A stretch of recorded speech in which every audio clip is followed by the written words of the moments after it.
again, welcome back to the cellar. Welcome to Leopard Street. This one, I've been putting some track down. There's a train on the incline. Only one of the roads. It's not all fully powered up yet, but she got there under her own steam. Have a look. Okay, track laying. Like any good torturer, we begin with the showing of the implements. Yeah. 1602 wire for the droppers. I use brown and blue for the two rails. Pair of wire cutters for cutting that. I'll also use those to strip the ends. Xeron track cutters. These are, I'll zoom in a little bit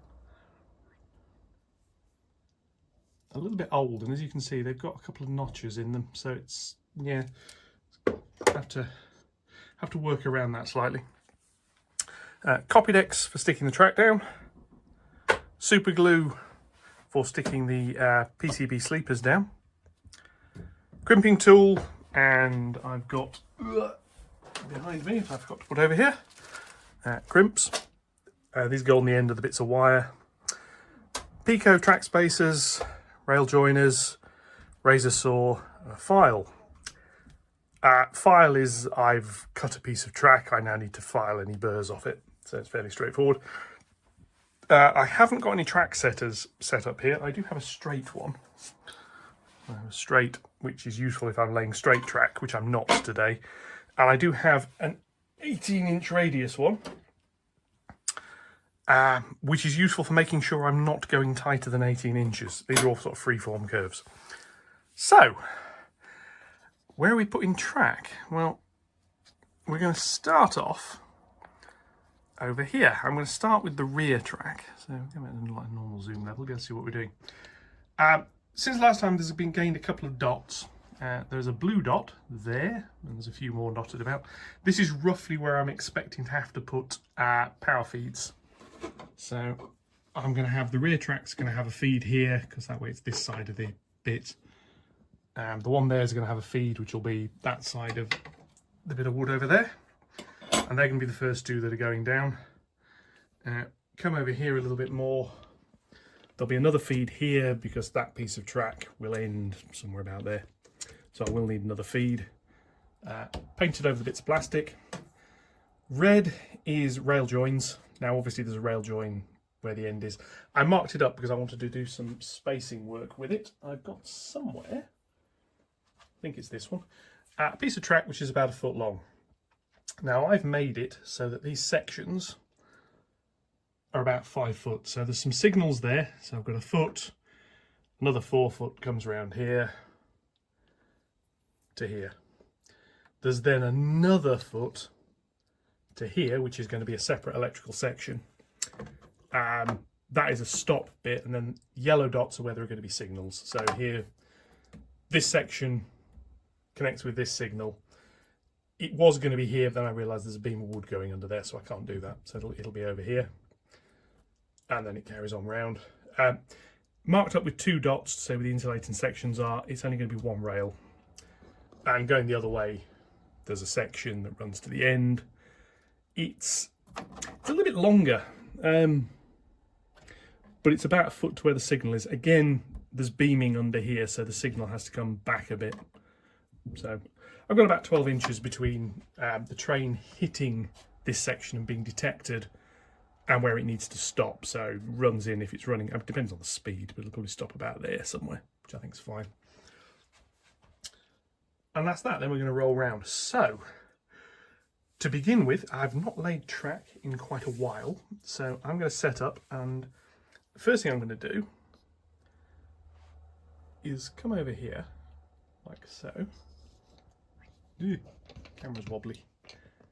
And I'm going to glue some sleepers onto there.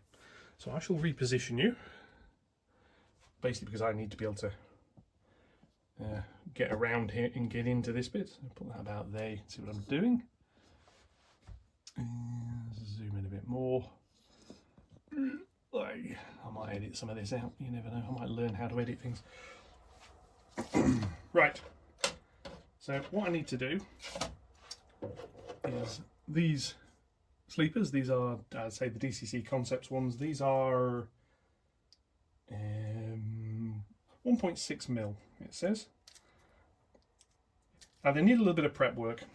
As you can see, they're on a frame and there's bits either side. So what I'm going to do, I'm going to sort out enough of these that I need.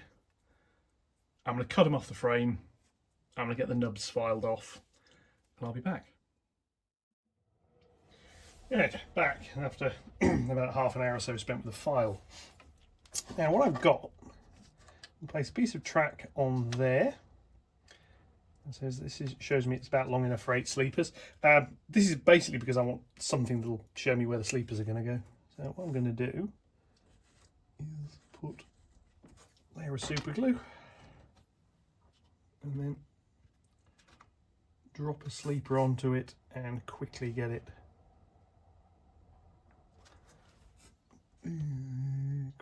aligned like that. And then another one.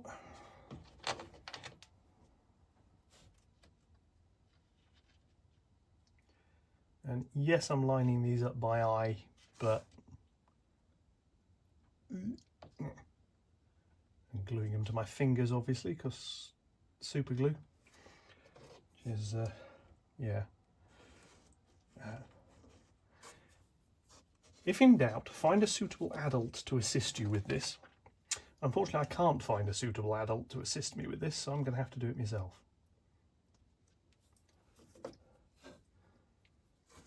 And I'm just going to do...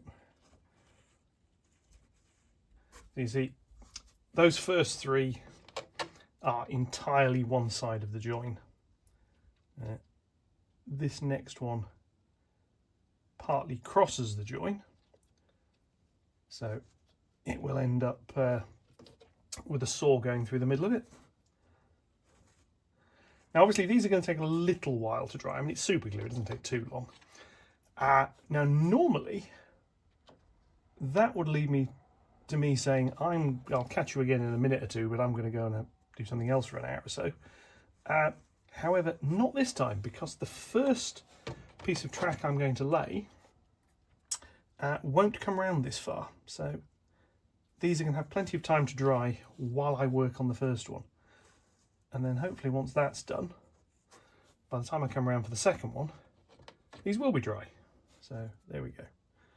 And I've done enough of these to do this end of the line and the bit as it actually approaches into the station area, so we should be doing all right here.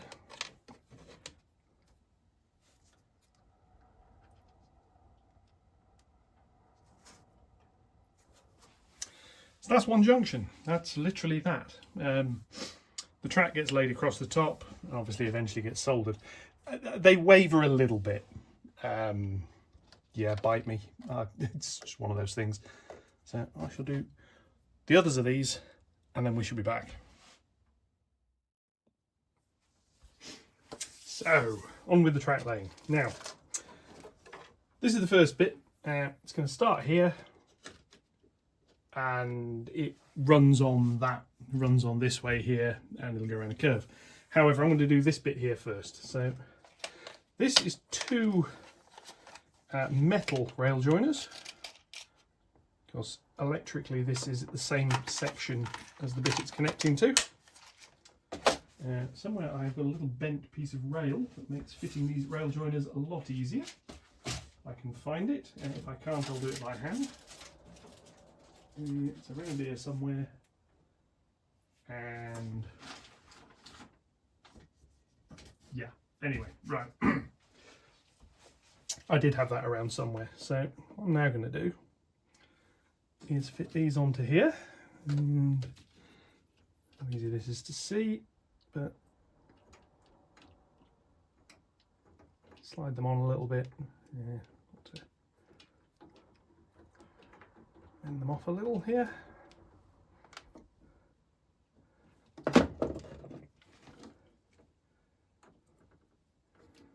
And then push them on slightly, just get a grip on them with something, and Slide them on a little bit. There we go. Not on perfectly, but it's on a little bit. This rail is obviously going to come out again in a minute because I'm going to have to take it away and solder some dropper wires to it. But I want to do this to work out exactly where that's going to be. That's that one there, and do this one a little bit more. There we go. So that's going to go on there, like that. And the dropper wires are going to be here. So what I'm going to do for the dropper wires is cut the webbing away on the bottom. And two little webbing nubs on the other side of it.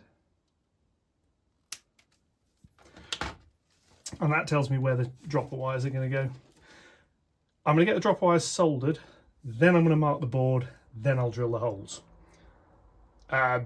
In that order, because that way if I get the dropper wires slightly off, doesn't matter. So the next thing to do is run a file over the back of that, and then we're going to go to the desk. So if I just zoom back out of it, so here, take my file and align the camera so you can see what I'm doing. Might not be a bad idea. Anyway, I'm going to do this here, and this is very simple. This roughs up the back of the rail slightly.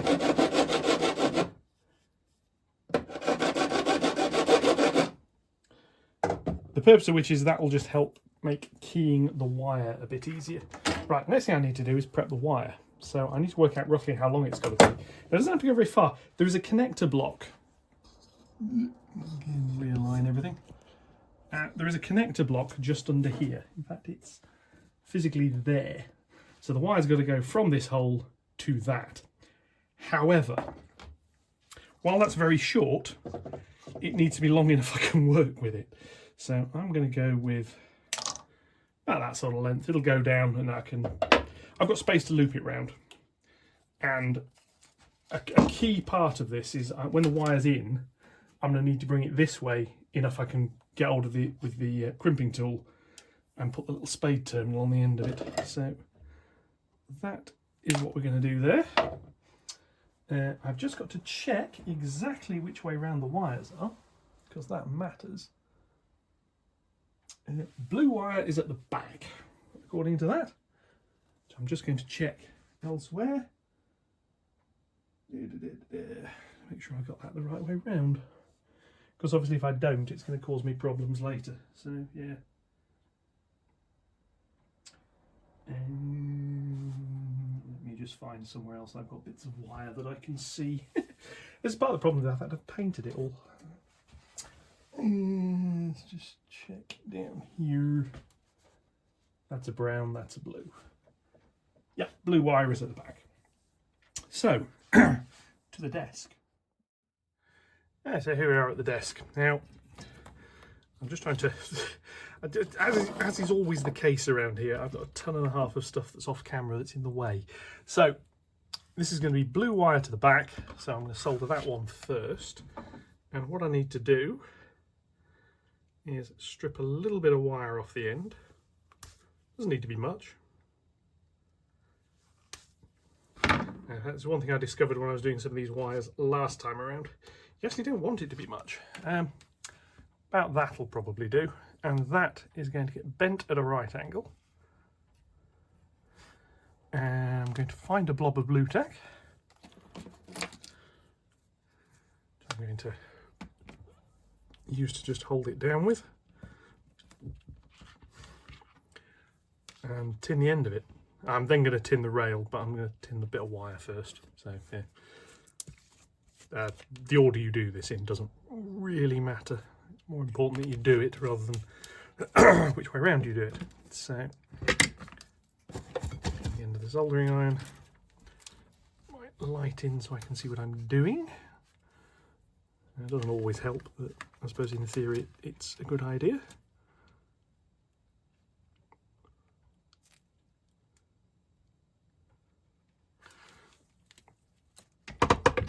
that.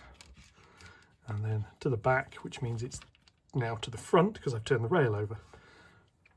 What you have to do is tin the rail.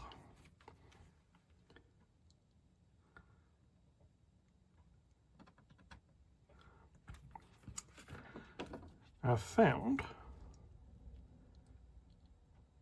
if you wipe the soldering iron on the rail slightly, it works better. Right, now, this now comes in like so. And in theory,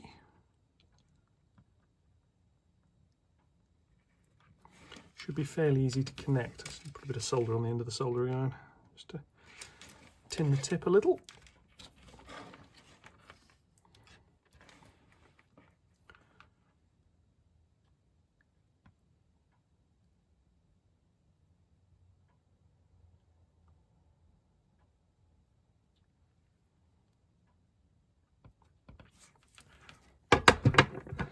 And once it's done, little tug, works.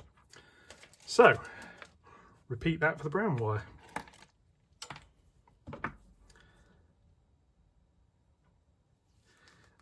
And what I've found is you don't want to strip too much of this off, because essentially what you're trying to do with the way I'm doing this is I'm trying to hide this under the track.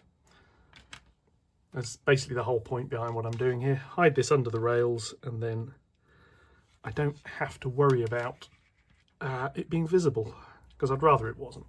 It doesn't matter hugely if you can see a bit of wire, but I just prefer it if you can't. A bit of flux on there just to help with that. And then back on this. And this new soldering iron is working like a dream for stuff like this.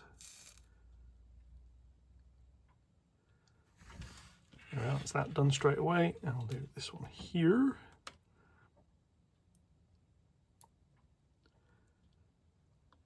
A nice blob of solder on the rail. And wet the iron again.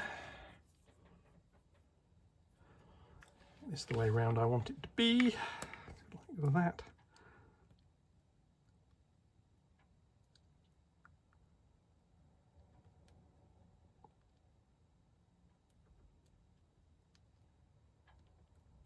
That's not connected properly. Alright, what I'm going to do is just turn the track around so I can get at it a bit more easily. Which is obviously a pain, as the saying goes. Just because of, well, because of how long it is. This one's actually sitting on things. That means it's not sitting straight. Right, let's try again. So, piece of wire, soldering iron, did that. And we shall try this again.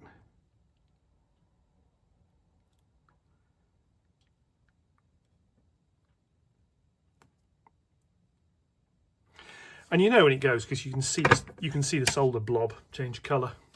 So again, tug test, they're both done. And from the top, you can see a little bit. Yeah, it's not too bad. I could get the clippers on that and trim that slightly. So if I do that, there you go. Bit of paint over that, you'll never see it. Right, back to the layout. Okay, back at the layout. Now before I do anything else, I'm going to strip the ends of this cable slightly. This is because when they're coming out from under here and it's all in place, I don't want to be putting too much strain on them in case it does pull it off the bottom of the rail, and then I end up having to lift it all again, which is obviously annoying. So if I just strip this now, and really annoyingly, I can't crimp the cable yet because the crimps won't fit through the holes. So what I now do is pen and mark out roughly where these holes need to be. So about there, like that. And then, because it's under the rails, but slightly on the inside, you can mark out where the two holes need to go.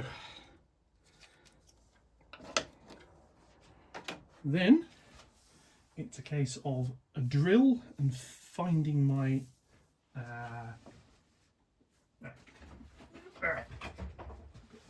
bit of wood resting on them, finding the goggles.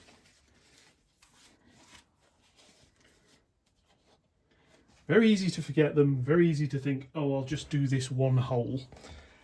That'll be the one where you lose your eyesight, so don't. Right, that there. Now this pushes down quite nicely first.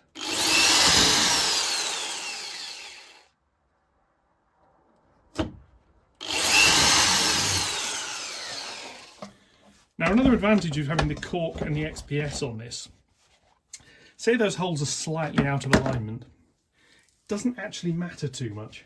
Where's the Hoover? Let's clean the mess up first.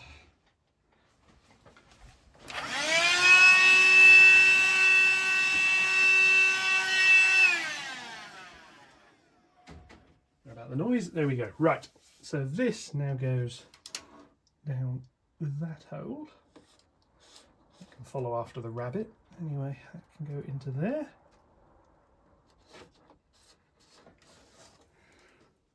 Check both of those are clear at the other side, so that's fine.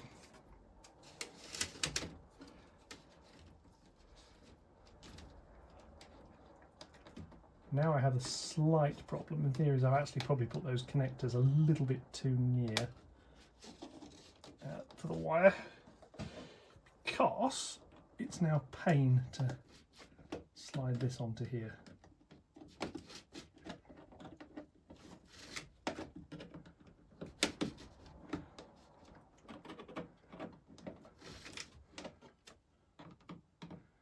Coming on, and we're lining up nicely. So that's there, that's there,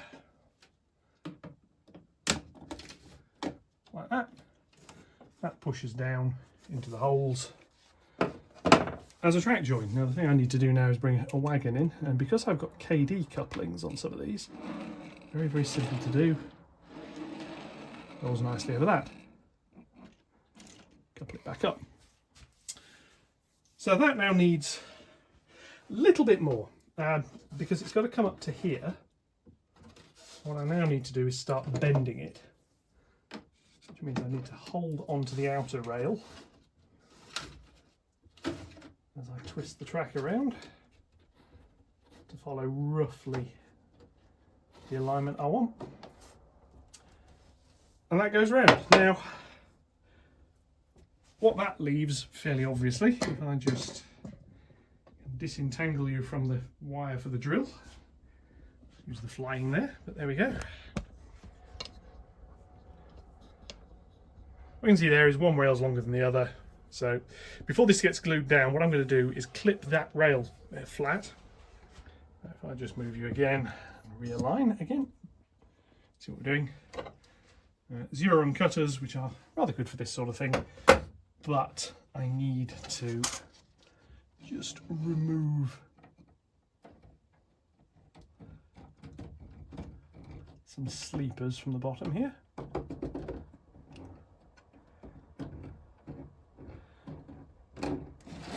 Normally I'd use a knife for that, but I haven't got one to hand that's sharp enough. So that's that. Again, put the track back where it needs to be, roughly. Line it around there. And then so, and then because the cutters are slightly warped, it's a double cut. One cut goes through it, the second cut you lift up slightly and it works. Then you can just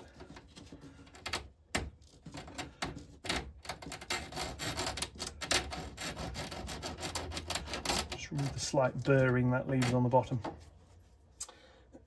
And the idea behind that is it makes it a lot easier to put the connector on for the next bit of rail.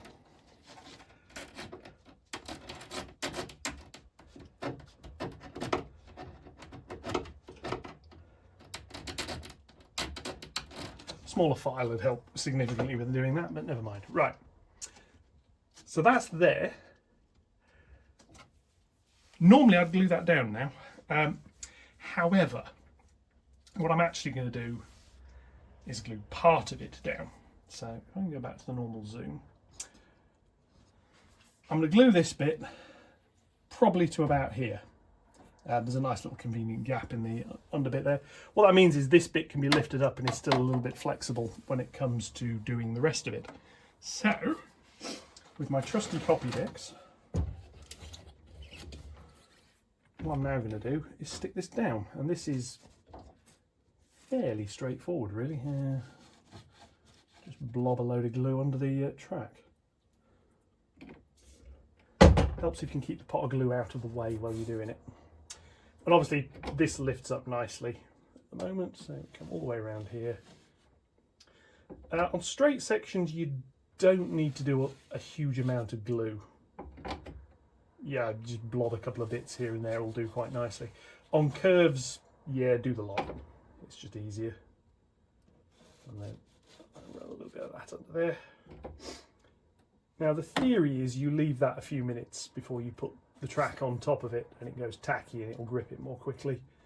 The practice is if you put the stuff down on top of it so that it holds it flat, you won't have too many problems. So that's there, that's there. I'll bring this other weight around here to hold that. I need another one there. See what else have I got that might work that's heavy. Or at least that's heavy enough to hold it in place. And I'll put the Dremel on there. And that's that piece of track. So I'm going to carry on doing that. I've got to... It needs to dry slightly before I can work on this next piece, although this one needs... I don't think it needs trimming. What it's probably going to get is two wires of slightly different lengths, because if I zoom in onto this bit here, you can probably see these rails aren't level at the ends. Don't think it matters hugely. What I'm going to do is I'll probably cut the next piece of track so that it fits, and we'll do that. The next piece is a little bit more complicated. It's going to have a power feed where that blue dot is. It's going to have, zoom back out again.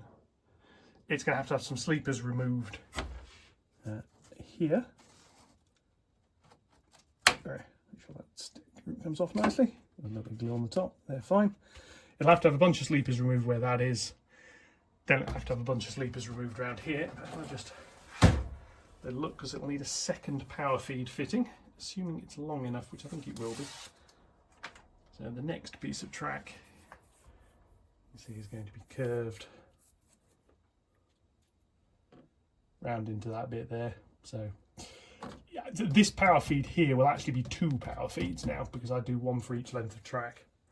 So yeah, that's the next bit. Or I can carry on with the outer track, which is what I think I'm actually going to do. Get the outer one done first. A few things out of the way. That's a little bit simpler, but again, it's a power feed here, it's a power feed here, and actually it's another power feed over here, because it's going to have an isolating gap there. What I'm probably going to do with that isolating gap is cut one rail, which is the brown rail, which is the inner rail, and fit an insulating join, and actually leave the outer rail unbroken. It's probably the best way of doing that. Shouldn't be too hard to do. It doesn't matter exactly where the join is, as long as it's roughly in the right place. So, like I say, I'm going to carry on with this, and then I'll be back at the end and we'll have a little look at how far we've got. Yeah, so here we are. This is as far as the track goes, so it's very firmly at the end of the line where the pen is.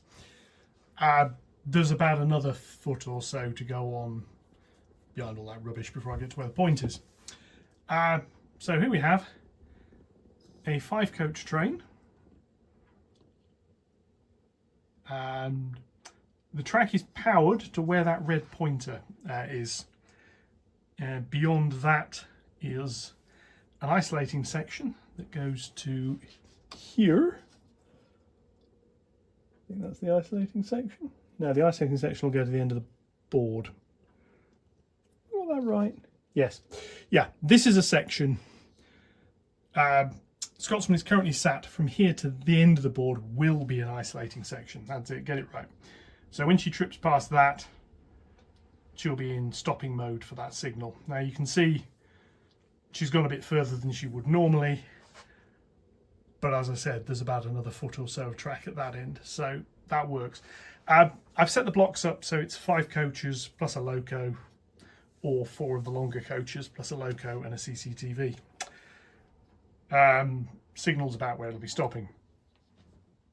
So she can run around, go down again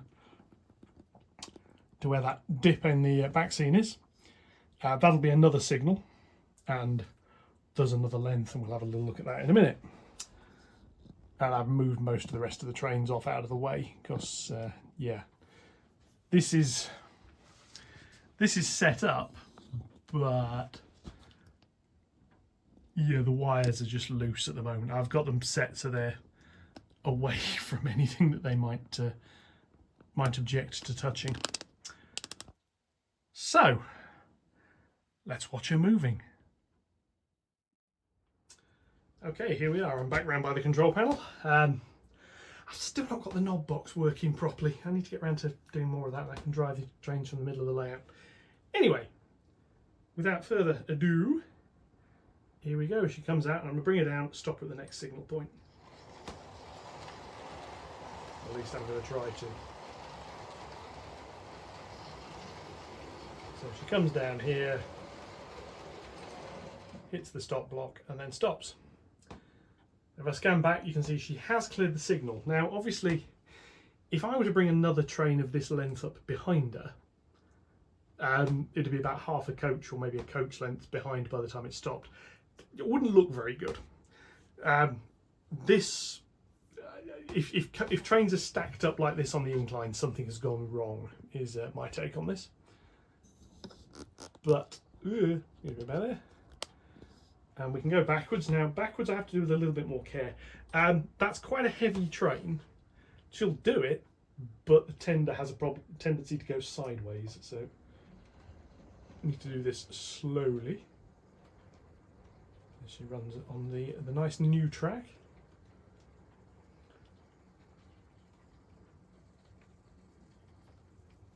And it is nice to have trains running around on this bit. I mean, say, hopefully in a couple of weeks maybe, I'll have trains actually running up onto the station deck itself properly.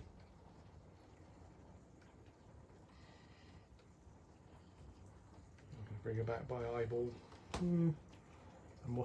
I'm watching where the coach is heading towards the pen. There we go.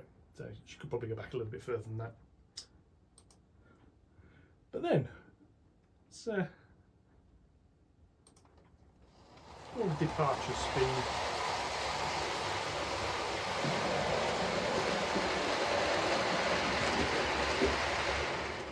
Which I can't quite keep up with. There we go. So yeah, that's trains running on the incline at the back. Scotsman at least can handle the 5 coaches. I've got to do more testing with the others. I've had a couple of the freight trains running backwards and forwards. Discovered my J26 needs some sort of desperately needs some attention. She's starting running about a centimetre and then stopping, and then needs a little push, and then off she goes again. So yeah, I'll have to clean some wheels, I feel there. Yeah, but that's that. That's trains running. So I'm pleased with that. Now if we come over here and have the bottom of the thing around everything else, and have a little look. So yeah, you can see where it goes. It's not perfectly aligned over the PCB sleepers. It'll do. I can still solder that, so I'm fine with that. Then we come around to here where we have the end that needs to be dealt with, and then it'll scroll along here a little bit further. Let's zoom back out, make this a little bit easier to see. There'll be a final piece of track between here. This end isn't glued down. Goes down to about there where there's a bit of glue. And this is really just to make laying this last piece a bit easier. So that's, yeah. That needs going in. There'll be another power feed, which I've drilled the holes for there. Got to work out exactly where all the control gear's going. Favouring this area here. Yeah, there'll be feeds there. There'll be feeds over by either over there or over here for the turntable road and the other bit. And it'll leave me a big block under here where there isn't anything. And where there is a bit of track under there, but not too much. And there we go. The feeds for the middle board will probably be in that hollow bit there.